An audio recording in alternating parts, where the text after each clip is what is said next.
Welcome to The Bitter Witness.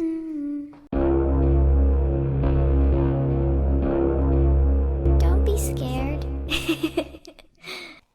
Hello, welcome back. I'm Rebecca, and I'm your host for The Bitter Witness. I hope you've had a great week. I've had a busy week, running around getting the last-minute gifts and groceries, but I'm done now and home. I have to try extra hard to bring my Christmas spirit to the forefront. I lost my spirit 7 years ago when my father passed away. He passed on December 23rd, which weirdly is one of my son's birthdays. There's a lot of interesting things with our birthdays in my family, so needless to say, this time of year is hard, but I managed to push down the Scrooge in me, and I put up a tree and grabbed some gifts for the boys, which is about all I have in me nowadays. This time of year is especially hard for many people, not just me. We need to remember that family is where you make it. Just because there are blood ties doesn't mean they're your family. Family is where you are loved and feel safe. Now, I know that not all of my listeners celebrate Christmas, so to all of you, I hope you are able to enjoy some wonderful family time throughout this holiday season. Please stay safe no matter what you're celebrating. Well, that's about all that's happening in my little corner of Ontario. Let's get the business out of the way. If you enjoy this episode or any episode, please head on over to the Patreon page and support the show. For less than one stocking stuffer, you can help out the show immensely. And if you were thinking of getting me a gift, well, you can subscribe on Spotify as well. Please follow, like, and share the show on whatever platform you're listening on. As well, leave me a 5-star review on Apple. It helps out the show in the algorithm, which is something I will never understand. That's enough of the business. I'm recording this episode on Christmas Eve, which means that some of the boys are home for the holidays. So you're going to hear creaking and dogs moving, and the house is alive with human beings. So I'm going to do my best and not lose my shit during the recording of this episode, but just know that there's going to be movement in the background. See, there's one of them walking around upstairs right now. This house creaks everywhere. Anyway. The dogs are sleeping behind me, so Puppy ASMR will be brought to you by both Miley and Piper today. Piper has found a new spot to nap, which is directly under the Christmas tree. But she'll only go there when the lights are on. She's going to be pissed when I put the presents underneath the tree tonight. She's going to lose her spot. So grab a cup of tea, sit back, and relax while I tell you about the case of the murder of Sandy Duyst.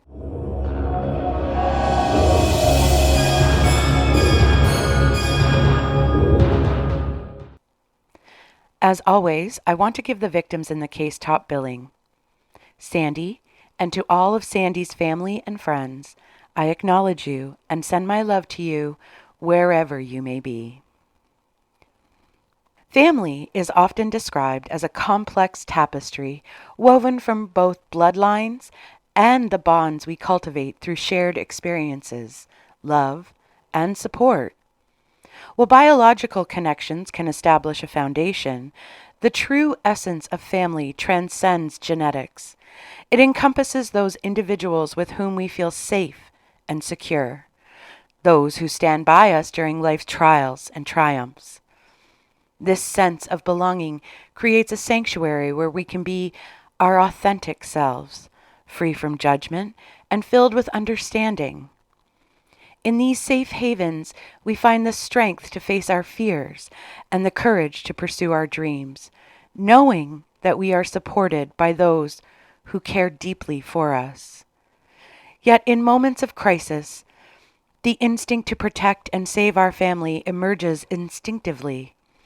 The lengths to which one would go to keep the family unit together can be profound or detrimental. While the desire to maintain harmony and unity is a natural inclination, it can also lead to devastation when darkness infiltrates the family circle. when the very bonds that are meant to provide safety become tainted by deceit or malevolence, the struggle intensifies. The psychological toll of navigating familial love intertwined with betrayal can push individuals to their limits, sometimes forcing them to make unimaginable sacrifices. Such was the tragic case of Sandy Duyst, who wanted nothing more than to keep her family together. Unfortunately, there was evil lurking close to home, and as we will see today, Sandy Duyst suffered the ultimate consequence for her unwavering devotion to her family.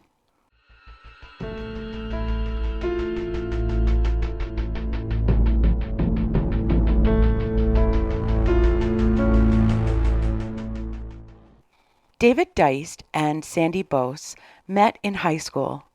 They started dating and, like many teens do, fell madly in love with each other. Their love was strong, as most teen love usually is, but theirs seemed to have a staying power that is often not seen in high school romances. They both attended Calvin College in Grand Rapids, Michigan, and married after graduating. They then started their family. Together, they welcomed 3 children, and both David and Sandy were very happy and satisfied with their lives. They were a conservative couple living in a quaint brick home on a large plot of land in Alpine Township, Michigan, which falls right in between Sparta and Grand Rapids. The family attended church regularly and was very involved throughout their community. And Sandy ran her own business, boarding horses that she had on her property. Sandy was a horse girl. She loved horses and spent as much time as she could with them. Her favorite place to be was in the horse barn. Sandy's friend, Cindy McCullough, stated that whenever Sandy was in the barn with her horses, she just beamed. On November 19th, 1998, when Sandy was in the barn with her beloved horses, something spooked one of them, and she was kicked in the head. Sandy was bleeding heavily from the wound on her head, and she was starting to pass out. But somehow she was able to crawl to her neighbor's house for help. It is so amazing what a human body can withstand when adrenaline kicks in, isn't it? I wouldn't be able to crawl to the end of my laneway on a good day. And here's Sandy, bleeding and almost passed out, and is able to crawl to a neighbor's house? Wow, this girl is amazing. After the head injury, Sandy was different, which we now know often happens after a serious head injury. We now know so much more about the lasting effects of concussions and head injuries, but back in the 90s, it wasn't something that was well known.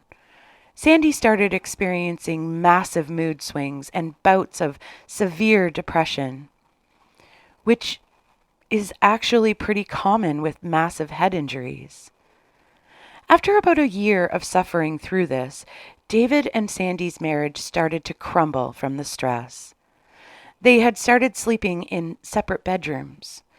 David slept on the couch in the family room, and Sandy took the master bedroom. Sandy's doctor prescribed her some antidepressants to try and help with the mood swings and the depressive episodes. But then, on March 29th, 2000, 911 was called. David told the operator that his wife tried to kill herself again. He stated, quote, "I think she did it this time," unquote. David then told the 911 operator that Sandy had shot herself in the head. Paramedics arrived and Sandy was clinging to life. They loaded her up and started a frantic drive to the hospital. But sadly, Sandy was pronounced dead on arrival. She was only 40 years old. Police searched Sandy's bedroom and found a 9mm semi-automatic pistol that belonged to the family. David informed the police that the family had purchased the gun for protection. David told the police that he was sleeping on the couch in the family room when he was woken up by the sound of a gunshot, and he immediately ran to Sandy's bedroom and found her. He stated that he took the gun out of her hand, laid it on the bed, and ran out of the bedroom to call 911. The couple's children were sleeping in their bedrooms. The children told investigators that they heard their dad downstairs. They could hear him moving around after they heard the gunshot. They stated that they heard the noises of their dad down in the family room and then opening the door to their mom's bedroom and going in. Investigators stated that the children's account of what they heard corroborated David's account of what happened, but they took the clothing that David was wearing that night as evidence, along with the rest of the evidence from the crime scene. The investigators that collected David's pajamas stated in their report that when they collected the pieces of clothing, both David's shirt and pants appeared negative for bloodstains. Police then asked David to take a lie detector test, just to make sure that all their T's were crossed and their I's were dotted. David agreed and passed. And we all know how I feel about lie detector tests, so I'll save you the tangent. But I really don't like them. The district attorney stated in an interview that there was no reason to have any doubts to David's story. He said that because David and Sandy seemed like an upstanding, normal couple who were active in their community, that law enforcement gave him the benefit of the doubt. And there's your first mistake. I'm just going to say that BTK seemed like an upstanding, normal guy with community involvement and attended church regularly. And we all remember how that one turned out, right? Before we keep going with the story, I just want to point out that Sandy didn't leave a suicide note, and she shot herself with a gun. Most women, when they commit suicide, rarely use a gun to carry it out. The usual means of suicide for women is poisoning, but that doesn't mean that there are no women that use a gun to take their own life. And most women, especially women with children, will leave a note with last messages for their children. But that doesn't mean that every woman leaves a note. There are many who don't. But then, during the autopsy on Sandy, the pathologist found 2 gunshot wounds in Sandy's head. The first was above and just a little behind her right ear, and the second was about 2 inches directly above her right ear. The 2 wounds were about 1.5 inches apart from each other. The pathologist, a Dr. Stephen Cole, stated that in the autopsy that there were 2 separate wound tracks through Sandy's brain. Wait a minute. Hold on. People don't usually shoot themselves in the head twice when committing suicide. Do you smell that? I smell a shit rat. There is no way that anyone can shoot themselves through the middle of their brain and then move the gun 1.5 inches and shoot themselves again through the center of their brain a second time. Even though Sandy was barely alive when the paramedics arrived, she died basically the instant they put her in the ambulance. At the very least, after the first shot, she would have been incapacitated in some way. She just damaged the mainframe computer for her body. She wouldn't have been able to hold the gun up to her head again, let alone pull a trigger. But could the gun have double fired? That has happened in a few cases that I've looked at. I guess we'll find out.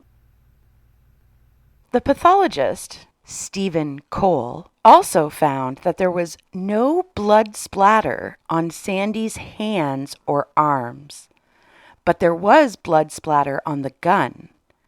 Okay, wait. So this is like a miracle shooting. She was able to shoot herself twice through her brain and then clean her hands and arms so she didn't have any blood on her when she was found. This is almost like that magic bullet that killed JFK. Then the police received a phone call from Sandy's sister. She told the investigators that she had had a conversation with Sandy about a year before she died. Sandy had cryptically told her sister that if anything ever happened to her, she had left a note for her sister in the china cabinet. What? Oh, I am leaving notes everywhere before I die. Police immediately got a warrant and searched David and Sandy's house. They searched the china cabinet from top to bottom. And then, at the bottom of the cabinet, there were 2 doors. We all know what these cupboards are for at the bottom. This is where we stash the partial sets of china that we just can't throw out, right? But in the very back, behind a stack of china cups, there was a white envelope. On the front of the envelope was Sandy's sister's name. Police collected the envelope and sent it right to the forensics lab. Once the letter was opened, it read, "To anyone interested in what happened to me, look first to David Duyst. He could be my killer." On November 19th, my accident was no accident. David beat me with a hammer axe. Oh, I knew it. I don't know exactly what a hammer axe is, because I'm not allowed to touch tools, but who the hell beats their wife with a hammer axe? What an absolute shit rat. The letter continued. "He came up from behind while I was in Dexter's stall. He hit me repeatedly. Only when I told him I would sell my house and support him in leaving the partnership he had formed with my dad would he let me go." At the bottom of the letter, Sandy wrote again, "If something happens to me, look first to David Duyst. He could be my killer. I would never commit suicide." She signed it, "Respectfully, Sandra A. Duyst." Oh my God, that literally gave me chills reading that letter. How horrible to have to live inside the same house with your children with an absolute shit rat that hit you with a hammer axe. No wonder she had depressive episodes and mood swings. Oh my God, what an absolute piece of shit. The investigators sent the letter to a handwriting expert to compare the handwriting in the letter to a sample of Sandy's known handwriting. The expert found the two to be consistent with each other, meaning the note in the china cabinet was written by Sandy. And there was a fingerprint on the letter that also turned out to be Sandy's. And just to be extra special sure about the letter, they tested for DNA on the seal of the envelope, and they found Sandy's DNA, meaning Sandy wrote the letter, she held the letter while she was writing, and she licked the envelope to close it. The investigators were stunned, to say the least. One of the detectives stated that you never see a hidden letter from the victim stating who had most likely killed them. That's just something you see in the movies.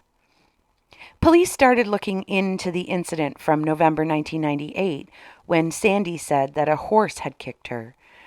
When they got their hands on the hospital report, it showed that the physician who treated Sandy that day wasn't exactly convinced that the injury was actually from being kicked by a horse.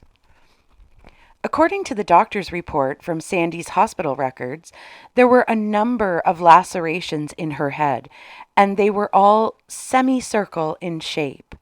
The doctor stated in the medical report that the injuries that Sandy had didn't look like any horse kick injury that they had ever seen.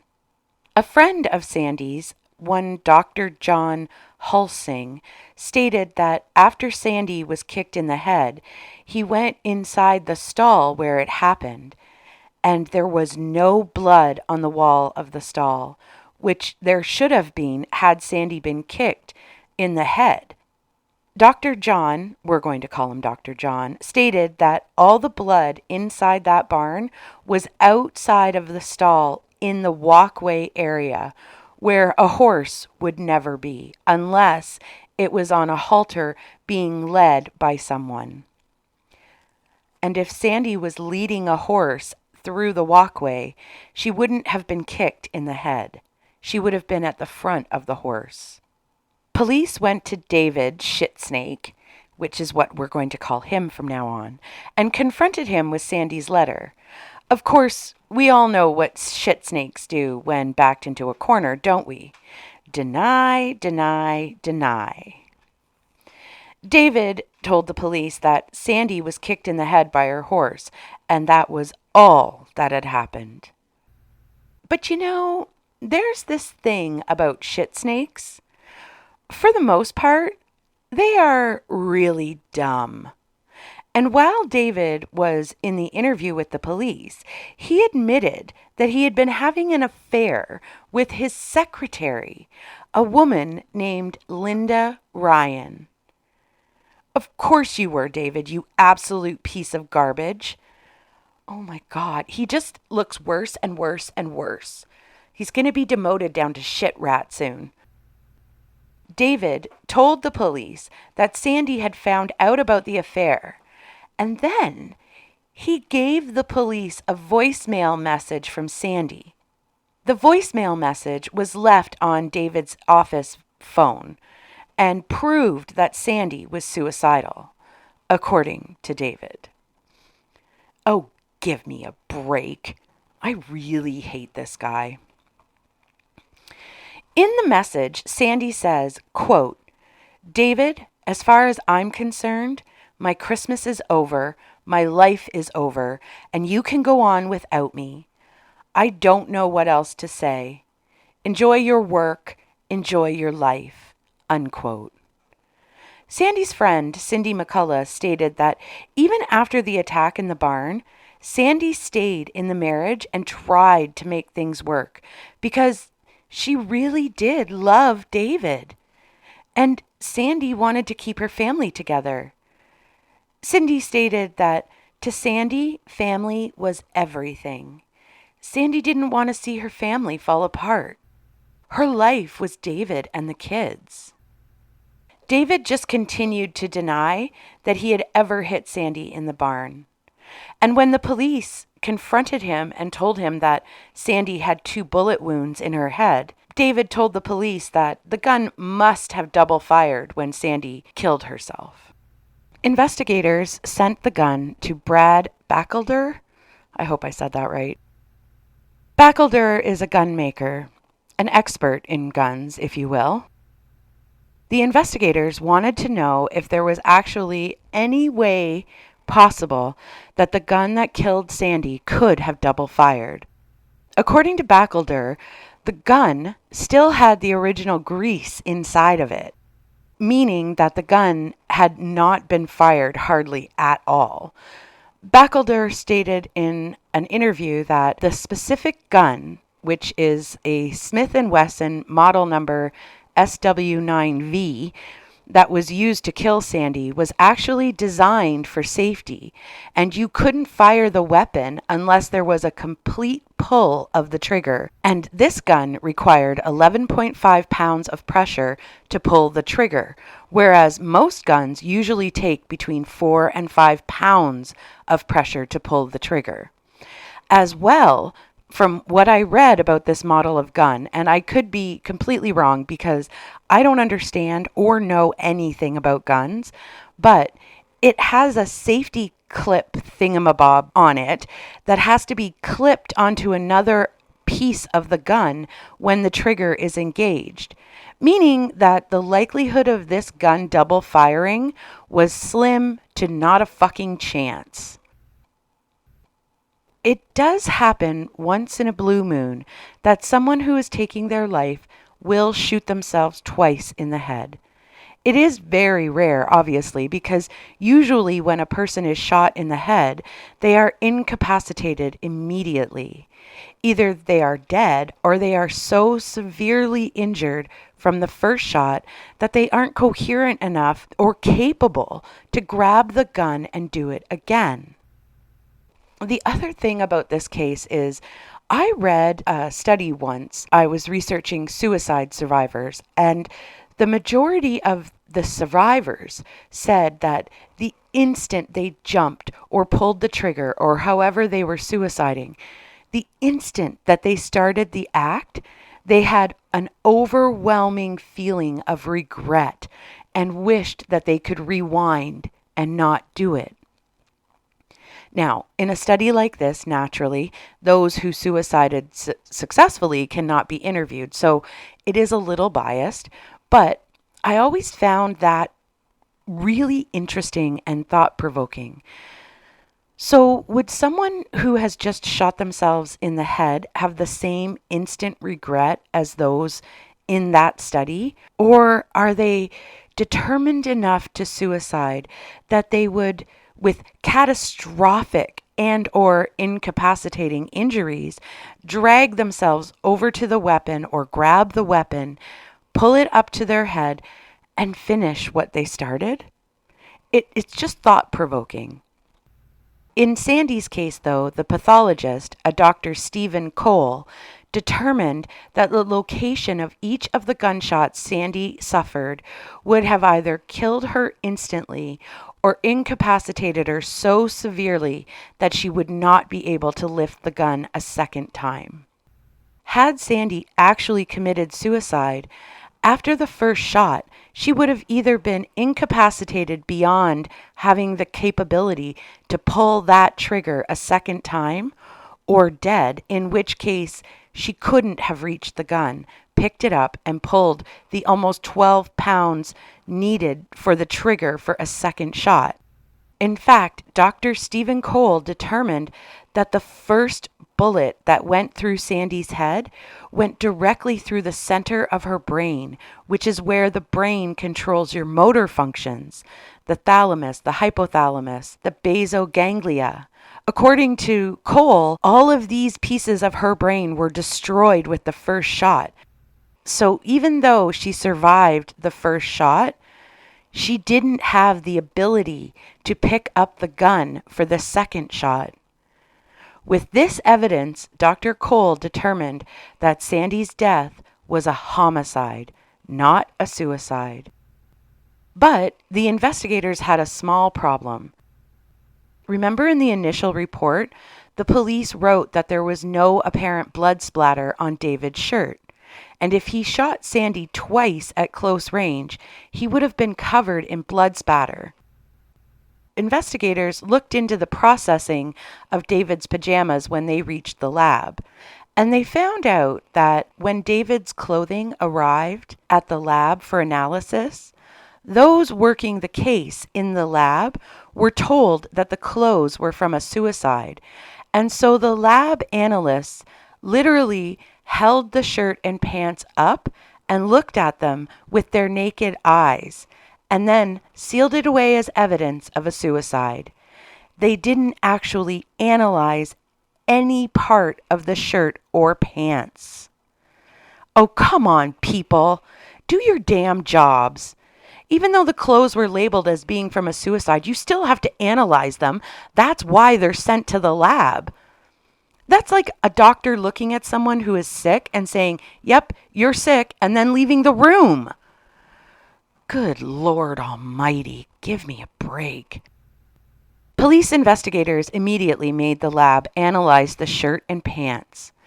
This time, using one of those fancy microscopes that they have in those fancy labs, and guess what they found? Yep, small blood splatter all over David's clothing. Amazing what you find when you actually do your job, huh? The blood splatter that was on David's shirt was all small and round and for the most part invisible to the naked eye. That's because this blood splatter is called back spray. back spray blood splatter is actually from the entry point of the bullet. When the bullet breaks through the body part or the skin, tiny particles of blood are shot back towards the person holding the gun. As well, the lab analysts found some of this blood splatter was under the right sleeve of David's shirt, which suggests that at the time that the blood landed on his shirt, his arm was up and pointing forward, not hanging down at his side, which is the position that an arm would have to be in to be firing a gun at someone. If you leave your arm hanging down and fire the gun, you're probably just going to shoot yourself in your foot or your leg, and you wouldn't have blood splatter underneath the sleeve of your shirt. Police arrested David Duyst and charged him with first-degree murder. But Shitsnake David kept maintaining his innocence. David's story was that when he found Sandy in bed shot, she was coughing, and that was how the blood splatter got onto his shirt. Really? Is that the story you're going to go with? Wow, thank God for stupid people. Prosecutors then found out that Sandy and David were heavily in debt, and that every penny that was coming into the house was going right back out again for bills and debt. Sandy and David had no money. David was an insurance agent, remember? And prosecutors found that he had written a $500,000 insurance policy on Sandy's death. And the policy would even pay out if she committed suicide. And that $500,000 in today's money would be almost $1 million. During the trial, Linda Ryan, remember her, David's secretary, who he was having an affair with? Well, Linda testified that prior to Sandy's death, she had been pressuring David to leave Sandy and marry her. Listen, Linda, listen, Linda, listen. This is not the guy you want to marry. You can do so much better.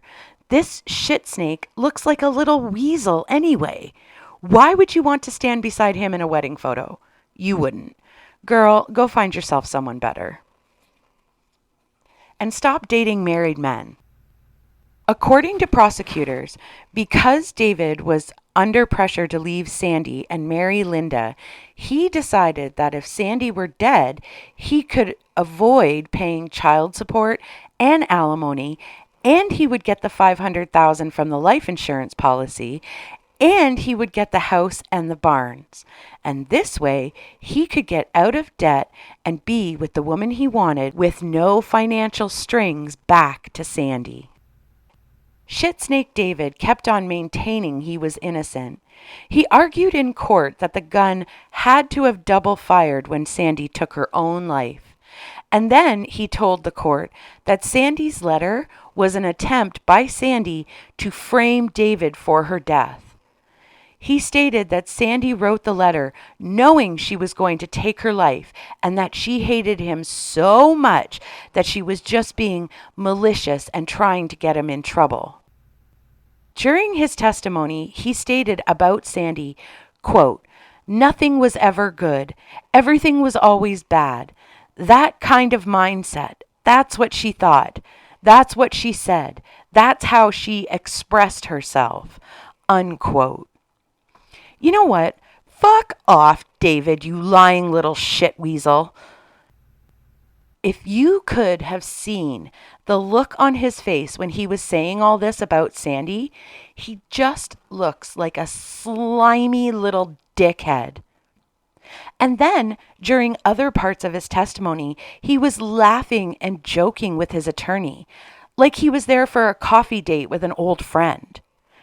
One of the detectives of the case stated that he was just so cavalier about Sandy's death, portraying that it really wasn't that big of a deal and that this trial was just like a little inconvenience for him and that it wouldn't amount to anything. This guy, literally, what a dick. How dare you create this false narrative about the mother of your children and the woman you murdered with such abandonment and apathy? I really hate this guy. I want to punch him in his smug little dickhead face. The entire trial took just over a month, and then the jury came back with a verdict of guilty of first-degree murder. When the jury foreman read the verdict, David Duyst didn't show any emotion at all. He literally just sat there, expressionless. David Duyst made a statement to the court prior to his sentencing. He stated, quote, "I am the best expert witness in this entire case because I know what I did and I know what I did not do that morning. I am innocent and I will maintain my innocence for the rest of my life," unquote. And with that, the judge sentenced Duyst to life in prison with no possibility of parole. What an absolute slimy coward. You aren't even man enough to admit what you did once you've been caught. That just shows how cold-blooded you are. Oh. David Duyst wanted to have his cake and eat it too, but he didn't want to have to pay alimony or child support or lose his house or his mistress. So instead of being a man and making things work in his marriage, he took the slimy, cowardly way out and murdered his wife. On April 16th, 2018, David Duyst died following a short illness, according to his obituary, in prison, and I hope that whatever that illness was, that it was really, really painful. Sandra's parents, Lawrence and Dolores Bose, established the Sandra and Bose Duyst Memorial Scholarship at Calvin University in their daughter's honor. The scholarship is for those who are majoring in physical education and or recreation. According to the Calvin University website, Mr. and Mrs. Bose hope that students will use their gifts and talents wisely and well, as Sandy did, to serve others and bring glory to God. And that, my friends, is the case of the murder of Sandy Duyst.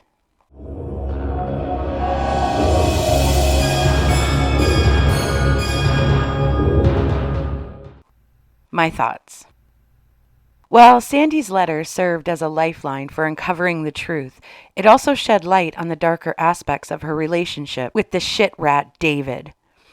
The absence of love and respect can lead to devastating consequences as individuals feel isolated within their own family units.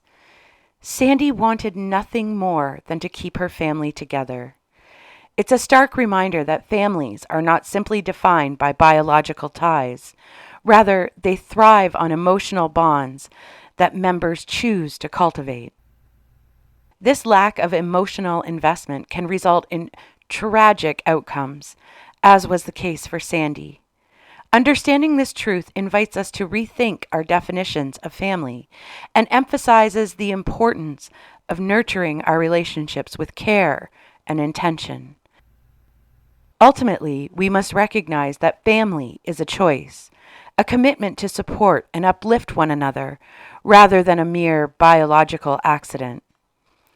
It's crucial to understand that the mere presence of shared DNA or legal ties does not equate to a healthy family dynamic.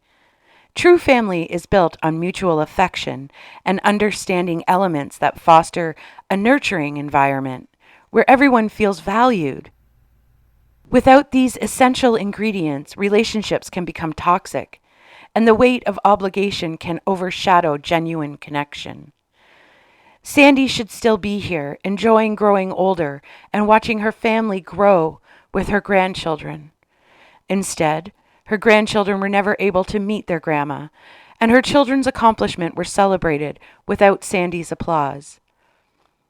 But we know that there is more after death, and we can take some comfort in knowing that Sandy can see everything her children have accomplished, and that she sends her love to them every chance she gets.